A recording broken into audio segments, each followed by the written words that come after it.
दोस्तों, नितिन गडकरी का नाम आपने ज़रूर सुना होगा और कौन नहीं जानता। भारत में जब बड़े बड़े हाईवेज़ पर चलते हैं तो एक नाम दिमाग में ज़रूर आता है, नितिन गडकरी। इसमें कोई दो राय नहीं है कि मोदी जी या भारतीय जनता पार्टी के शीर्ष नेता यदि कभी अपनी उपलब्धि गिनाने की बात करेंगे तो नितिन गडकरी का नाम लें या ना लें, उनके किए हुए कामों को ज़रूर बताते हैं।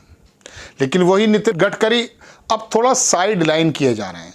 उनकी तरफ से एक बड़ा अजीब व गरीब वक्तव्य आया। लोगों ने कयास लगाया कि किनके बारे में कहा जा रहा है। मैं आपको सिर्फ और सिर्फ नितिन गडकरी के उस वक्तव्य के बारे में बताने के लिए हाजिर नहीं हुआ। दोस्तों, मैं आपको बताना चाहता हूं कि भारतीय जनता पार्टी के अंदर जो भी नेता थोड़ा सा काम करके या अपने वक्तव्यों से थोड़ा बड़ा बन जाता है, उसको छोटा कैसे कर दिया जाता है। और खाली नितिन गडकरी महाराष्ट्र में नहीं, मैं आपको मध्य प्रदेश भी लेकर जाऊंगा, मैं आपको राजस्थान भी लेकर जाऊंगा, मैं आपको बाकी जगह उत्तर प्रदेश होते हुए बताना चाहता हूं कि भारतीय जनता पार्टी के अंदर भी क्या लोकतंत्र कायम है। लोकतंत्र इन द सेंस बात कहने का इतनी ज़्यादा स्कोप है या नहीं। पहले आप नितिन गडकरी के उस इशारे को समझने की कोशिश करें। न्यूज़ 24 ने भी छापा, वीडियो भी इसका है, लेकिन कॉपीराइट एक्ट की वजह से हम वीडियो आपको ज़्यादा नहीं दिखा पा रहे। इन्होंने बयान दिया है, क्या कहा? घोड़ों को नहीं मिल रही है घास और गधे खा रहे हैं च्यवनप्राश। समझने वालों को इशारा काफ़ी है। गधे से कभी इंस्पायर हुए थे हमारे मोदी जी। गधे के बारे में बताया, पुराना वीडियो आपको याद होगा कि मैं गधे से भी जो है प्रेरणा लेता हूँ। तो बहुत से लोगों का इशारा यह भी है कि नितिन गडकरी को जिस तरह से साइड लाइन किया जा रहा है, शायद वो नाराज़ हैं। वो वीडियो भी आपको याद होगा जब प्रधानमंत्री, दोबारा से सुनिए, प्रधानमंत्री मोदी जी हाथ जोड़ करके निकल रहे थे नमस्ते करते हुए, तो नितिन गडकरी ने नमस्ते ग्रहण करने की बात तो अलग है, चेहरा भी दूसरी तरफ कर लिया था। संभव है प्रधानमंत्री जैसा पद का नेता, वो भी मोदी जी जैसे, हमारे पास से गुजर जाएं और हमारा फुल अट्रैक्शन उनकी तरफ ना हो, लेकिन तभी महसूस हो गया था। लेकिन चूंकि एविडेंस नहीं होते तो हम आपको ये खबर नहीं बता सकते कि बीच में डिस्टेंसेस क्या हैं। नितिन गडकरी महाराष्ट्र की बात मैं आपको लेकर चलता हूं। जब सीएम बनने की बात आई, पता कर लीजिएगा कि किन लोगों ने नितिन गडकरी के सामने अड़ंगा लगाया था।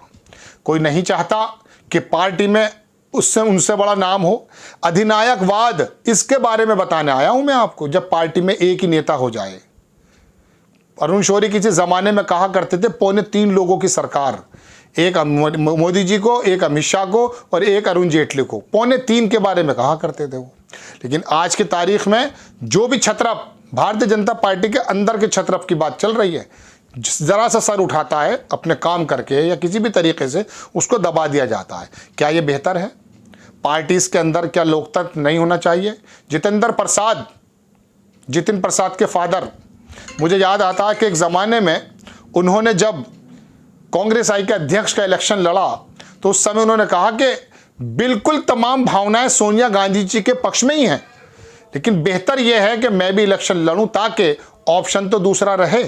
तो ये अच्छी बात होती है। अब मैं आपको लेकर चलता हूं दर्शकों राजस्थान में वसुंधरा राजे से बड़ी नेता भारतीय जनता पार्टी की नहीं है। दोनों समितियों के अंदर उनका नाम नहीं और सीएम फेस उनको बनाया नहीं जा रहा है। क्यों? क्योंकि एक नेता नहीं चाहती। वसुंधरा राजे भी लगभग मोदी जी से सीनियर हैं, ये मैं आपको बता देता हूं। अब आप आ जाइए मध्य प्रदेश में शिवराज चौहान के बारे में पूरा देश जानता कि क्या हालात हैं। अडवाणी साहब ने जब कह दिया था कि ये प्रधानमंत्री के मटेरियल हैं, उसी वक्त से आंखों की किरकिरी बने हुए हैं। ये कहना है लोगों के, पत्रकारों का और बड़े बड़े इंटेलेक्चुअल्स का। शिवराज जी ने सरकार चला के भी दिखाई, लेकिन वो भी सीन आपको याद होगा कि जब वीडियो में कोई दीप प्रज्वलित करने जा रहे हैं प्रधानमंत्री जी, उन्होंने शिवराज को देखा भी नहीं। उसी समय से शिवराज चौहान का कद नीचे घटाया जा रहा है। दूसरी नेता उमा भारती चीफ मिनिस्टर रही मध्य प्रदेश में, बहुत ज़बरदस्त वक्ता रही, लोधी समाज से ताल्लुक़ रखती हैं। 50 से 53 सीटें, बाकायदा उनका असर है उनके लोगों का, लेकिन उनको भी किस तरह से ज़मीन के नीचे ले आए, ज़मीन के नीचे in the sense side line कर दिया गया। आपको दर्शकों में कहाँ कहाँ की बताऊं, चलिए कर्नाटक भी आ जाइए। कर्नाटक के अंदर भारतीय जनता पार्टी को सींचने का सबसे बड़ा काम किसका था? लिंगायत के सबसे बड़े नेता येदियुरप्पा साहब का। कहाँ हैं? ठीक नीचे कर दिया गया। नीचे करने से मतलब आप गलत मत लीजिएगा, पार्टी के अंदर बोलने की आज़ादी, बात करने की आज़ादी, मुख्य धारा में आने की आज़ादी क्या सिर्फ एक या दो ही आदमियों की होगी? भारतीय जनता पार्टी की विचारधारा कुछ भी रही हो, लेकिन सरकार को तो चला रहे हैं ना वो। देश की पार्टी है ना, तो उस पार्टी के अंदर क्या एक या दो नेता होंगे? आपके सामने विजन रखे जाते हैं 2047 का, 50 बरस का, 30 बरस का। क्या यह भी बताया जाता कि भविष्य का नेता कौन होगा? उत्तर प्रदेश का एक नेता हिंदुत्व के बल पर जब आगे निकल कर आया, उसको भी किस तरह से डाउन करने की कोशिश की गई मालूम है आपको? नाम लेने की जरूरत ही नहीं। मुख्यमंत्री योगी आदित्यनाथ जी की बात, अपने एक आईएएस को भेज दिया गया, मगर योगी आदित्यनाथ जी तो नए प्लेयर हैं। मैं कहता हूं कि भारतीय जनता पार्टी के ओपनर बैट्समैन हैं, वो वहां डिगे नहीं, उनको बनाया ही नहीं उन्होंने कुछ। अब आकर के वो बिजली मंत्री बने, आपको मालूम होगा मोदी जी के खास हैं के शर्मा। तो दर्शकों, बात यह कि वो तो अटक गए योगी आदित्यनाथ जी, लेकिन बाकी तमाम देश में अगर आप जाएं, फडणवीस पे चले जाइए, प्रमोशन की जगह डिमोशन हो गया साहब। वरना केंद्र में मोदी, केंद्र में नरेंद्र और महाराष्ट्र में देवेंद्र, ऐसा कहा जाता था। तो या नरेंद्र के बाद देवेंद्र, ऐसा कहा जाता था। तो नितिन गडकरी की अकेली बात नहीं है, ये तो हो गई इस दौर के नेताओं की बात। मैं मुरली मनोहर जोशी पे आ कब रहा हूं साहब, मैं अडवाणी जी पे आ कब रहा हूं साहब। जिन लोगों ने भारतीय जनता पार्टी को सींचा, किस प्रकार से पार्टी को कुछ लोगों के कब्जे में कर दिया गया या ले लिया गया, इसके बारे में तो चिंता का विषय होना चाहिए। क्योंकि ताकतें यदि बिखरी हुई हैं, फैली हुई हैं, लोकतंत्र की यही खूबसूरती है, तो उसके अंदर अंकुश लगाना मुश्किल है। लेकिन जब ताकतों को इकट्ठा करके, सब लोगों को एक साथ करके उनकी बंदिशें, उनकी लगामें एक आदमी के हाथ में आ जाएंगी, तो होगा क्या? फिर कभी कभी क्या होता कि हिटलर याद आता है। तो ये लोकतंत्र की खूबसूरती है। मुझे लगा कि नितिन गडकरी के इस बयान से मुझे पूरा का पूरा भारतीय जनता पार्टी का परिप्रेक्ष्य के बारे में मुझे लगा आपको बताना चाहिए। ये चल रहा है। मोदी जी के बाद कौन सोचा आपने? अमित शाह। उसके बाद कौन? कोई नाम ही नहीं है।